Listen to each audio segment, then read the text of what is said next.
नकाब लगाने की कोशिश की है।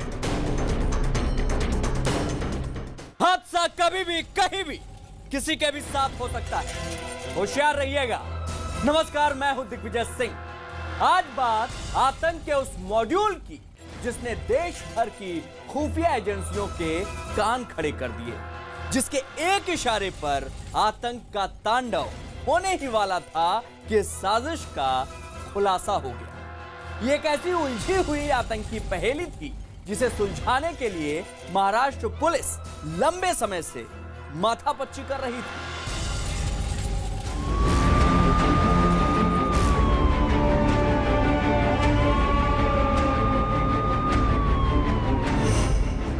नए आतंक का नया मॉड्यूल,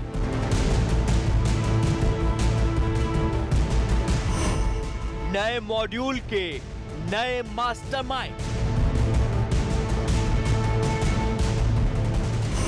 नए आतंकी और सनातन संस्था।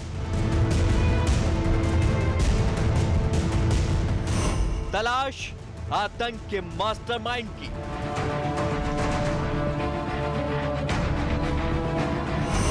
महाराष्ट्र एटीएस का ऑपरेशन मुरली।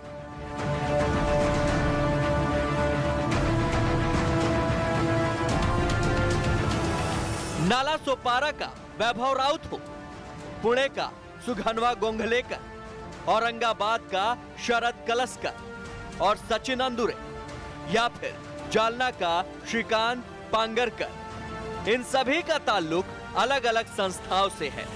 बावजूद इसके ये सभी एक दूसरे के भी नजदीकी हैं। सवाल उठता है कि आखिर यह खुलासा कैसे हुआ। असल में महाराष्ट्र और उसके आसपास के तमाम राज्यों में महाराष्ट्र पुलिस और एटीएस के कान उस वक्त खड़े हो गए जब सनातन संस्था से ताल्लुक रखने वाले लोगों का आतंक के साथ रिश्ता जुड़ता दिखाई देने लगा। बेंगलुरु में पत्रकार गौरी लंकेश की हत्या हो या फिर कुछ साल पहले का नरेंद्र दाभोलकर मर्डर केस, इन दोनों ही मामलों में जिन लोगों पर इल्जाम और सवालों की उंगली उठी, उनका ताल्लुक ऐसी ही संस्थाओं से जुड़ा मिला जो नए आतंकी पौध को फलने फूलने में मददगार बन रहे थे। महाराष्ट्र पुलिस ने जब आसपास के राज्यों, खासकर मध्य प्रदेश, कर्नाटक, गुजरात की खाक छाननी शुरू की तो उसे अंदाजा हो गया कि उसका तीर एकदम निशाने पर जा बैठा है और जिन पर शक किया जा रहा था उनकी हरकतें ऐसी ही हैं। लिहाजा पुलिस ने सब काम किनारे लगाकर इस पूरी साजिश के सिरे को पकड़ने की कवायद शुरू कर दी। आप आइडेंटिफाई करते हैं कि वो कौन, किस तरह का व्यक्ति जो है वो आपकी विचारधारा को समझता है या उसके साथ में जुड़ना चाहता है। आपको लगा कि आपने किसी प्रोग्राम में भाग लिया, वहां पे आपको कोई ऐसा व्यक्ति दिखा जो आपकी जैसी भाषा में, आपके जैसे तौर तरीके से, आपके जैसे विश्वास के साथ में या कन्विक्शन के साथ में किसी बात को करता है, तो आपको लगता है कि ये मेरे जैसी विचारधारा का व्यक्ति है, तो इसको अपने साथ में जोड़ेंगे तो हमारी संगठन या हमारी ऑर्गेनाइजेशन और आगे बढ़ेगी। तो अगर इसको आप टैलेंट स्पॉटिंग कहते हैं तो सर्टेनली है। तमाम धरपकड़ के बीच पुलिस और एटीएस के हाथों और नजरों से वो मास्टरमाइंड फिसल गया जिसके दिमाग में न जाने कितनी साजिशों के ताने बाने बन चुके थे, जिन्हें अंजाम तक पहुंचाने की वो फिराक में भी था। ये कुछ इस तरह के सिर फिरे लोग हैं जो जिनके दिमाग में एक विचारधारा घुस गई, वो अपने जैसे लोगों को इकट्ठा करने की कोशिश कर रहे हैं, उसके लिए साधन सामग्री जुटाने की कोशिश कर रहे हैं, लेकिन जो सीजर अभी तक हुए हैं उससे ऐसा कोई लगता नहीं कि कोई बड़े पैमाने पे किसी तरह का कोई भी कांड करने की इनकी कैपेबिलिटी थी। पूछताछ के दौरान आरोपियों ने साफ तौर पर बताया कि नाला सोपारा और पुणे में जब्त हुए आर्म्स अम्यूनिशन के कंसाइनमेंट का बंदोबस्त ऋषिकेश देवड़ीकर और विकास पाटिल ने किया था।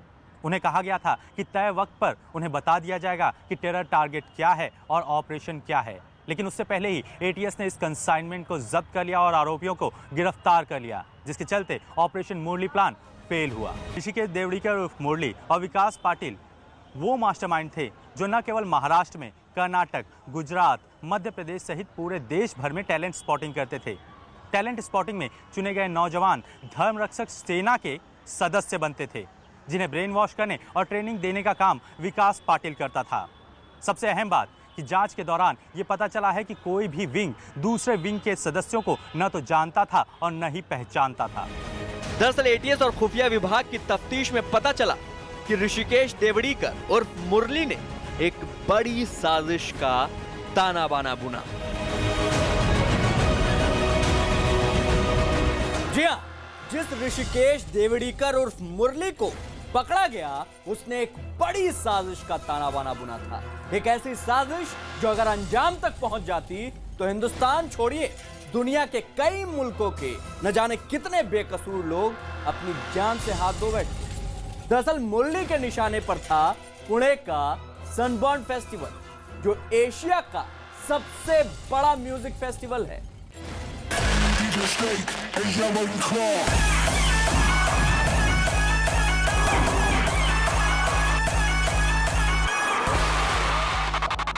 आतंक के निशाने पर सनबर्न फेस्टिवल।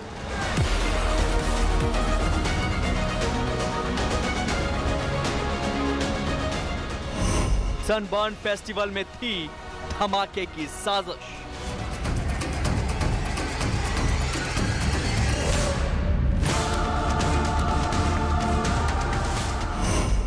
महाराष्ट्र एटीएस का सनसनीखेज खुलासा।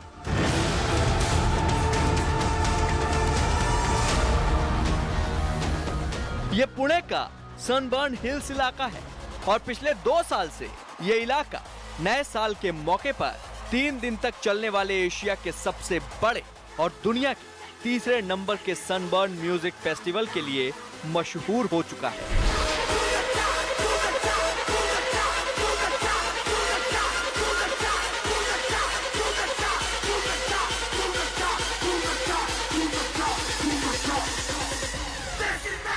साल 2016 से पुणे में सनबर्न म्यूजिक फेस्टिवल का आयोजन किया जाता है। ये फेस्टिवल 29 दिसंबर से 31 दिसंबर तक चलता है।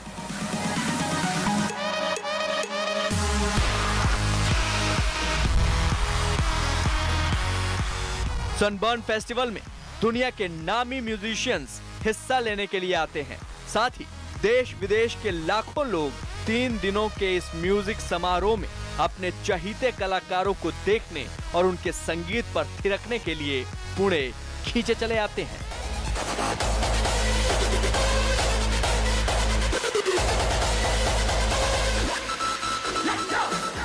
पुणे से पहले सनबर्न म्यूजिक फेस्टिवल का आयोजन गोवा में किया जाता था, लेकिन 2016 में इसे गोवा की बजाय पुणे में आयोजित किया गया।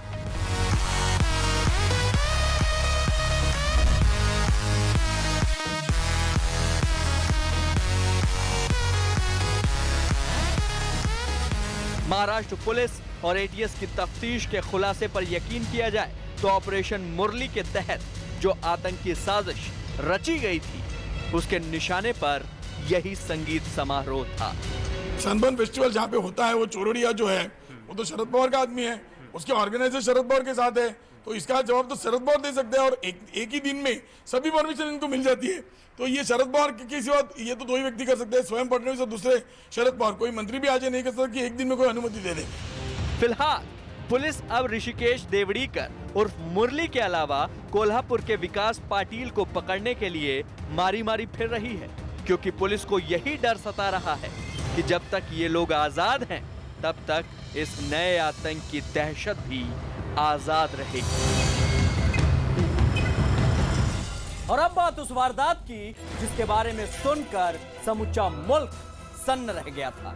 रेवाड़ी में सीबीएसई की टॉपर छात्रा के साथ गैंगरेप की वारदात के खुलासे के बाद पूरी हरियाणा पुलिस सवालों के दायरे में आकर खड़ी हो गई, खास तौर पर तब जब वारदात में शामिल एक फौजी का नाम उसका खुलासा हुआ, जो अपने एक साथी के साथ फिलहाल फरार है। हालांकि वारदात का मुख्य आरोपी पकड़ा गया।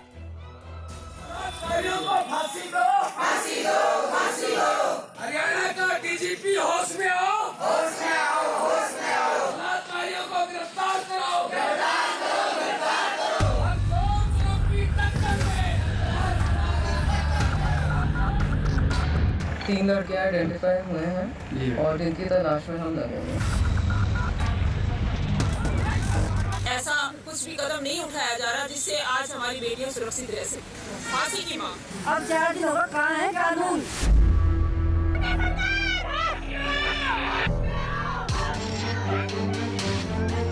ये इंसाफ की गुहार है उस लड़की के लिए जिसकी जिंदगी इन 3 दरिंदों ने तबाह कर दी।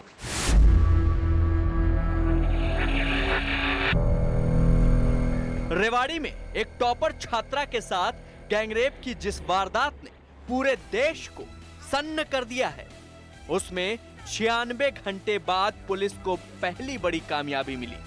गैंगरेप के एक आरोपी को पुलिस गिरफ्तार करने में कामयाब हुई है, जबकि वारदात के बाद से ही हरियाणा का समूचा बंदोबस्त सवालों के घेरे में था। पुलिस का दावा है कि वारदात का मास्टरमाइंड पकड़ा गया है और वो ही उन्हीं बाकी आरोपियों तक पहुंचाएगा। नाम है निशु।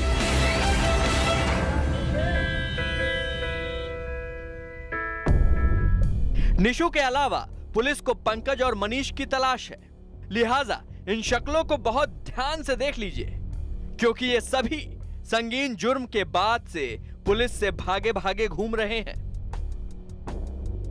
सुराग ऐसे मिले हैं जो इंक्रिमिनेटिंग एविडेंस है, कोरॉबोरेटिंग एविडेंस है। बाकी जो एविडेंस की डिटेल्स हैं वो इस वक्त मैं आपके साथ शेयर नहीं कर पाऊंगी। That will compromise the investigation. Rewari की सबसे घिनौनी वारदात में निशु ही मुख्य आरोपी है। हरियाणा के रेवाड़ी में राष्ट्रपति पुरस्कार से सम्मानित सीबीएसई टॉपर के साथ गैंगरेप मामले में पुलिस ने निशु को तो गिरफ्तार कर लिया है, जबकि मौकाए वारदात वाली कोठरी का मालिक दीनदयाल और हालत खराब होने पर पीड़िता का इलाज करने पहुंचे डॉक्टर को भी पुलिस ने पकड़कर अदालत के सामने पेश कर दिया। ये तस्वीरें उस वक्त की हैं जब पुलिस गैंगरेप के आरोपी को अदालत में ले जा रही थी, और ये तस्वीरों की गवाही है कि इस वारदात में खुलासे के बाद लोगों में गुस्सा किस कदर भरा हुआ है, क्योंकि निशु के दोनों साथी पंकज और मनीष अभी तक पुलिस की पकड़ से दूर बने हुए हैं। ये बात और है कि तीनों का पूरा सच अब सामने आ चुका है। सबसे चौंकाने वाला पहलू यह है कि आरोपी पंकज का ताल्लुक फौज से है। एसआईटी के मुताबिक गैंगरेप की वारदात बाकायदा साजिश के तहत अंजाम दी गई। हैरानी तो इस बात की है कि तीनों आरोपी पीड़ित और उसके घर वालों के जानकार हैं। आरोपी पंकज को 1.5 साल पहले पीड़ित के पिता की बदौलत सेना में नौकरी मिली थी, और बताया जा रहा है कि पंकज पीड़ित के पिता को गुरु मानता था, साथ ही उसका घर भी आना जाना था। निशु पीड़ित का पड़ोसी है और घर आने जाने के दौरान पंकज के साथ उसका दोस्ताना हो गया था। फिलहाल पुलिस ने भागे हुए दोनों आरोपियों पर 1-1 लाख रुपए का इनाम घोषित किया है। साथ ही आम लोगों से भी ये गुहार लगाई है कि अगर किसी को पंकज और मनीष कहीं दिखाई देते हैं तो उसकी इत्तला पुलिस तक पहुंचाएं।